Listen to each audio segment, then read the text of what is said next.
everybody. Hi. I can't see any of you, and that's probably a good thing. So you're probably wondering, my name's Lisa Congdon, by the way. I'm an illustrator. Hi. Tomorrow, Rena's going to interview me at 6:15, so we're going to switch chairs. So you're probably wondering why on earth two of us are sitting up here. When we learned that we were both, or when I learned that we were both speaking, or had been invited by Joseph to speak at this event, I came up with an idea. In San Francisco, that's where we're both from, we have this thing called City Arts and Lectures. Have any of you heard of it? It's sometimes syndicated on NPR stations.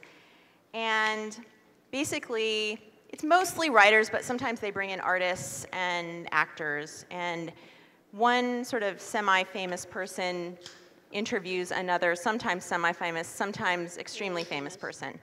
And so the format is a little bit more casual because there's more of an interaction between the two people. And Rena and I both do a lot of public speaking about our work, and we thought this would be a great opportunity for a diversion from getting up and talking alone. And so we decided to try to talk together about what we do. Also, we've known each other for a long time, and when you get us together, we're really dorky, and we thought you could use a little dork interlude right before John comes on. So here we are. Yeah. So a little bit more briefly about our friendship. We met in 2007. Rena emailed me in 2006 to invite me to do a window installation and show in her then Brooklyn store called Rare Device. And I prepared for about 9 months for the show, went to the opening, met Rena for the first time about 3 days before the opening. She invited me to sleep on her couch next to her guinea pig. 2 guinea pigs. 2 guinea pigs, sorry. And a dog. The dog is still alive. The guinea pigs have passed, sadly. They were really cute. Anyway, so we became fast friends, and Rena, we were sitting in the subway one day. Rena was taking me around New York, and she confided to me that she was moving to California, back to California. She had lived there previously, though we didn't know each other, and that she wanted to open up a Rare Device in San Francisco. And I had confided in her that I was looking for an opportunity to leave my then full-time job. I hadn't yet launched my full-time illustration business. And put the bug in my ear that she might want me to be her business partner at the new shop in San Francisco. I don't know, that was in April, and in September we opened the doors to Rare Device San Francisco, which we owned together for almost 4 years. We sold it in 2011 and have continued to collaborate on other projects. Enough about us. Now I'm going to shift gears and tell you a little bit about Rena. Rena Tom is one of the most inspirational and forward-thinking innovators today, I think. She's a strategist and matchmaker who consults with both retailers and product designers on the intricacies of small batch manufacturing and boutique retail. She's also the founder of Makeshift Society, San Francisco's first co-working space and clubhouse for creative freelancers, and is market editor for Anthology magazine. She is deeply involved in many different communities, maker, designer, entrepreneur, in an effort to encourage collisions and foster new collaborative projects. Previously, as I mentioned, she owned Rare Device, a store and art gallery with locations in Brooklyn and San Francisco. Rena has also operated a successful jewelry design and invitation design business, and during the first web boom, she was a web content management consultant. Her first job out of college was being a web smurf for the company that invented the 3D page curl. I will show you a slide. It is awesome. All right, so to get us started today, I made a flow chart of... this speaks volumes about Lisa, by the way. I made a flow chart of Rena's career trajectory. So, Rena Tom, 1995, she graduates from college, UC Santa Barbara. We are so dating me here. This is really bad. She starts off, first job, self-taught web designer. This is back in the day where most web designers were self-taught. All of them. She gets a real job From there, 5 years later, she decides, I'd rather work for myself. And that was the last time I think she ever worked for anyone else. Starts her freelance career, first in website and graphic design. And after a short time, develops carpal tunnel. Then she decides, I want to keep using my hands, but not in such a repetitive way. I'll make stuff. She starts a jewelry line and starts designing wedding invitations. Her husband, this was all in California, by the way, and then her husband gets into the architecture program at Columbia. Yeah. So they move to New York City. She doesn't really know anyone there. She sort of starts selling jewelry, or making jewelry, continuing to make jewelry, starts selling jewelry to New York stores in New York. Also, she's lonely. So in the process of, you know, developing relationships with retail stores and going to gift fairs and shows, she starts to meet a community of people, and she decides to open her own shop in Brooklyn. So she opens Rare Device. That was in 2003? Five, sorry. And then 2 years later, moves back to San Francisco, where she opens Rare Device with me in San Francisco. Then in 2011, we sell Rare Device, she begins a retail consulting business. I start doing illustration full-time.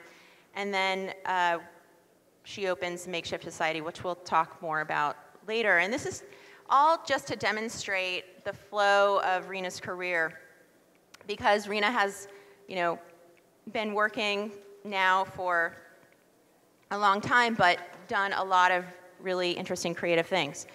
So Clear in your career has been driven by a confluence of 3 factors: market need, adaptation to change, and what you've learned about what you like to do.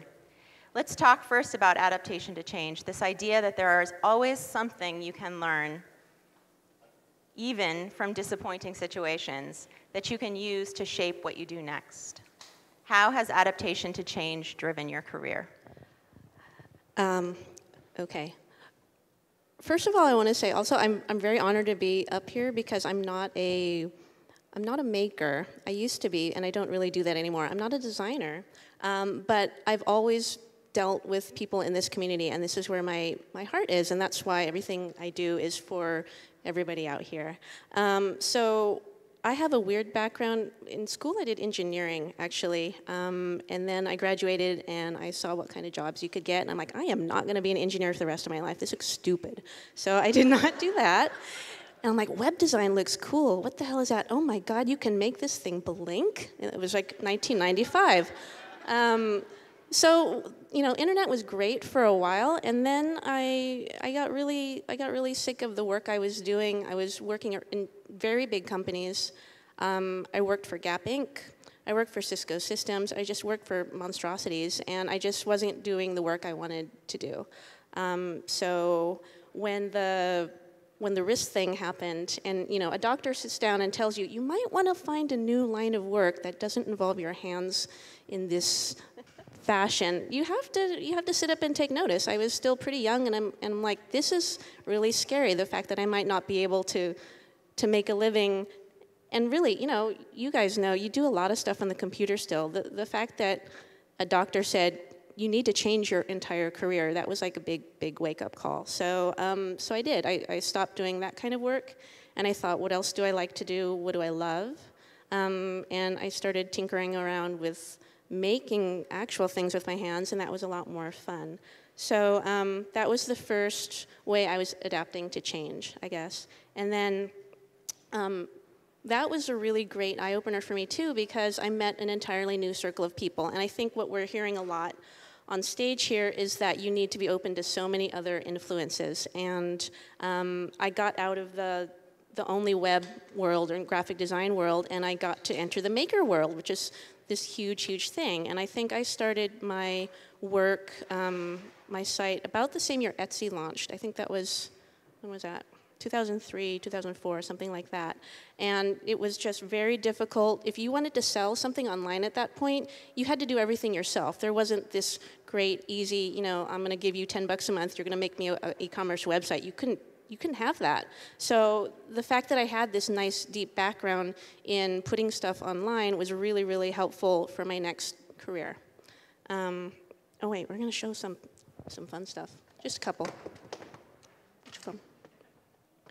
There it is. Okay, I dug this one up off the Internet Archive, 1995. Does anyone remember MetaTools at all? Kai's Power Tools? This is older than most of you in here. Yeah, okay. So cool 3D software, page curls on everything, like this. The movie theater slides always had that page curl going on. That was from my company. That was really cool. So I worked on their website, but I learned how to do a lot of fun, crazy stuff in Photoshop, and that was great. And then by the time I wanted to do my own work, this is 2003, this is me selling jewelry and doing some wedding invites, which I painstakingly made on a GoCo, one at a time, because I wasn't doing computer anymore. It was really useful to be able to build something like this and not have to spend thousands of dollars to hire someone to do it. So that's me building up from where I was before. And then similarly, you know, going to New York on a short notice was really good for me. I didn't quite know what was going to happen. I didn't know anybody there. And we moved, and my husband went to architecture school, and architecture grads are never around. They're always in studio. So we move, and I'm in this apartment in a town I don't know, and I've got my dog and my guinea pigs, and I talk to them a lot. And that's it, and I had no community, and it didn't feel right at all. So I had to do something about it. I was selling stuff at shows. I met a lot of makers, and that was great, and so that's where the idea for Rare Device came from, is I wanted to feature the work of all of my friends, and at that time it was makers. So I opened a shop, a little tiny shop in Park Slope, and it did well, so that was great. And then we opened one in San Francisco, and that was really great. And this is some fun shots of parties, and there's Kate's work. Yeah, Kate Bergman-Burt was our second art show in the San Francisco store. We had such a good time doing Rare Device, by the way. It was so fun. And that was also a really great way to adapt to change. You know, I moved to New York. 3 years later, I moved back, but I was able to bring more skills, all the people that I knew. And, you know, my network's getting a little bit bigger each time. And then finally, after we sold the business in early 2011, Lisa was doing great with her art and illustration work. I had to figure out what to do. I really didn't have any idea of what it was going to be at that point.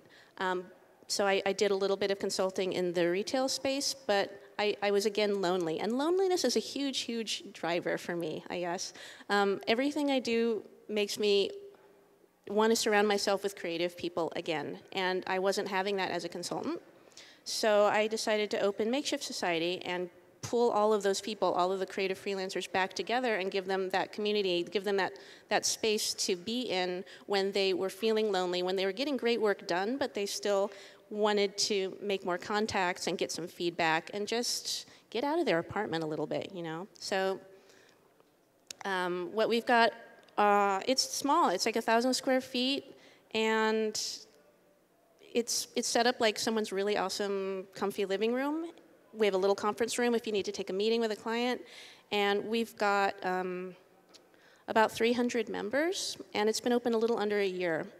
And they're not all in that space at one time, but they're in our network, and they all get to know each other very slowly, and it's a beautiful thing. It is a super valuable tool for people who are doing jobs that are traditionally seen as like this standalone, I'm working in my studio, don't bug me, but you're wondering, how am I gonna get my name out there? How am I going to get more support? How am I gonna collaborate on some fun projects with people? So this is kind of what it's built up to, and that's how I've tic-tacked kind of back and forth between cities and kinds of jobs to get where I am today. How many of you grew up with the maybe tutelage of your parents or grandparents that life is hard? All right. So evidence that often people think they have to suffer doing something they don't like as part of their work. What about this idea of using your experience, basically what you do every day, to figure out what you do like? Not just what you're good at, or what will sell or what people will buy, but also what you enjoy, and then making that the focus. What is the role of enjoyment in your work life? I think it's absolutely important. As a starting point, you have to love what you do, obviously. I think I don't want to ignore the role of hard work, though. And so, you know, saying I only want to do what I love to do might not pay the bills, right? I think you have to always balance, like, can I get away with only doing the work I want to do? Do I have to do something on the side? And so I think for a lot of folks, especially if you're working for a company and then eventually you want to start your own thing, there's ways you can do the side projects, get some notoriety, get some more work, and then slowly slide out. I mean, you did this. It took you like over a year or longer to quit, even after you joined Rare Device, right? Yeah, I stayed at my job for at least 6 months, if not longer. And then you did half-time, and then you kind of did quarter-time. So, you know, as long as you have a path and then a little bit of a cushion in the bank, you can kind of figure out a way to do that. Or you can just say, I'm going to give up stuff. I'm going to give up cable. I'm going to give up my car. And you know, that might not be practical for everybody, but take a good hard look at what you've got going on and see, like, what's more important to you. Are you at that point where you need to advance your career and you need to give up a couple things to really focus for a while, or not? Okay. Did you have a slide for that one? Did I have a slide for that one? Oh my gosh, hold on. I gotta look at the notes. 99U. Oh, okay. So the other part of the enjoyment thing is you also have to have enthusiasm for it, even when times are tough, and that has to do with the hard work. So this is, I went to 99U in New York this spring, and one of the speakers was this woman, Jane, and she's awesome. She has a company called Sugru, and it's this squishy stuff that you can take out of its foil packet and mold, and it kind of fastens to things, and then it's waterproof and durable and flexible. It's like magical material. And it took her something like 6 years from the idea of this to making it a product. 6 years is a really fucking long time to work on one idea, and this is all she was working on. You know, and she was taking the little money she had and hiring a lab to help her figure out the formulation, she said, and then after a while that ran out, so she basically had to learn chemistry and do it herself, okay? That is dedication to your product. That is dedication for what you want to do. So, you know, the enthusiasm is what carries you all the way through that project, even when things are very hard, when there's so much hard work and it's shitty and you're like, why am I doing this? If it's something that you know is awesome and you believe in it and other people you tell are like, you have to do this, then you kind of have to do this, and that's what I believe. So Rena, you are a great example to me of someone who is really great at taking risks. I mean, Rena comes up with some ideas sometimes, and I'm like, what? All right. Hey. You know, throwing caution to the wind, diving in head first into a new idea or a plan. Many people are paralyzed by the thought of what it takes to start, much less grow, a small business. Certainly, you are human and must feel fear, right? I am human. Yes. So where does all this bravery and courage come from? Have you always had it, like since you were a kid? Or has it developed and been strengthened over time? Where taking risks is concerned, what advice do you have for other people? So maybe start with the first part of the question. Where does this bravery come from? Have you always been a brave person, a risk taker? Or is that something that has sort of developed as you started taking smaller risks and maybe earlier in your life? Okay. It's interesting because Lisa and I are actually both introverts, and we talk about this sometimes.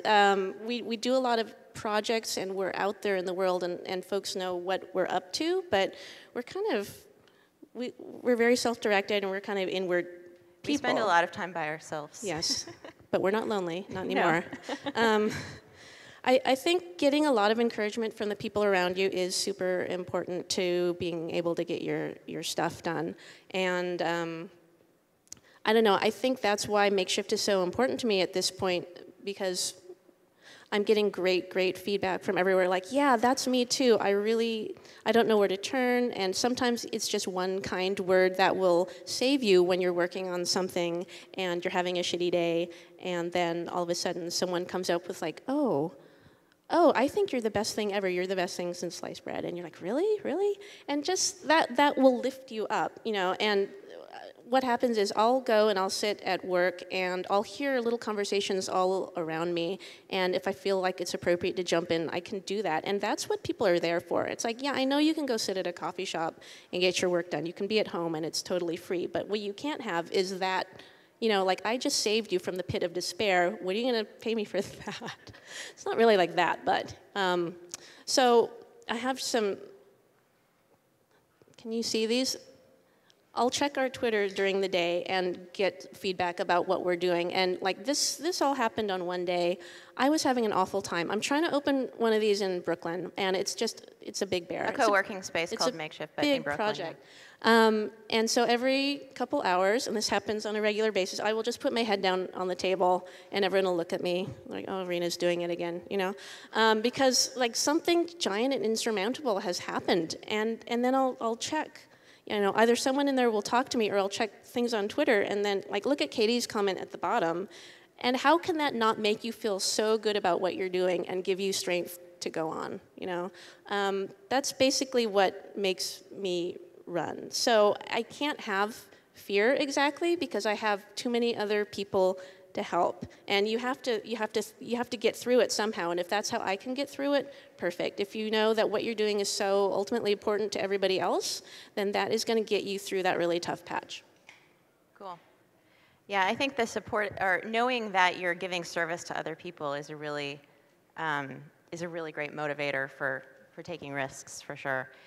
We've talked a lot about this notion of intersecting circles of interests and pursuits. It's another little graphic I made for Rena, with this center being the sweet spot. So you could probably fill in the blank for maybe your particular Venn diagram. For Rena, it's expertise, market awareness in terms of like what the market needs from what you have to offer, and then your enthusiasm, which we talked about earlier. You want the center, the sweet spot of the convergence of those three things to be as big as possible. How do you make your sweet spot as big as possible?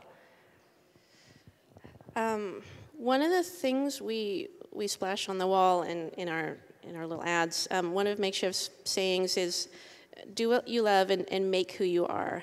And that's a really good distillation of what we're trying to do, and that's combining the fun part of what you do with the hard work, right? You can't really have one without the other. If you're just doing the hard work, you're going to lose interest. You're going to wonder why the hell you're doing it. It's all going to feel very old and stale to you. If it's only the fun part, you know, then it's really all about you too, and that's not how you have to treat what you put out in the world. It isn't all about you. It's about what you can contribute and what people react to and say and benefit from. So I think that's part of what I'm going for with these three things in order to make the sweet spot in my life as big as possible. Again, your mileage may vary. These are three things that drive me, and knowing what are in your circles is going to be really big. And I don't know if you guys have sat down and really thought about, well, why do I do what I want to do? Yeah. You know, and if you can get to this point, it will really help you when you're looking at hard questions like, is it time to quit my job, or is it time to work on this project with these other people? If it doesn't make that sweet spot bigger and better, then probably the answer is no. So a lot of self-reflection needs to happen to know, like, what am I good at? What do people think I'm good at? What are people looking for in the market right now? And even though I'm good at this, do I want to be doing it anymore? I think a lot of us may get into the trap of, like, you get known for one kind of work, and so everyone pays you for that kind of work, and that's super, but then you personally get really sick of doing it. And if you don't have the enthusiasm for it anymore, you know, can you kill it? Can you work on something else, right? Yeah. What else do I have here? Ask me some more questions. Okay. I'm reading. Well, I'm actually going to open it up to you guys. If any of you have questions, if there's someone down there with a microphone, hopefully, for Rena about.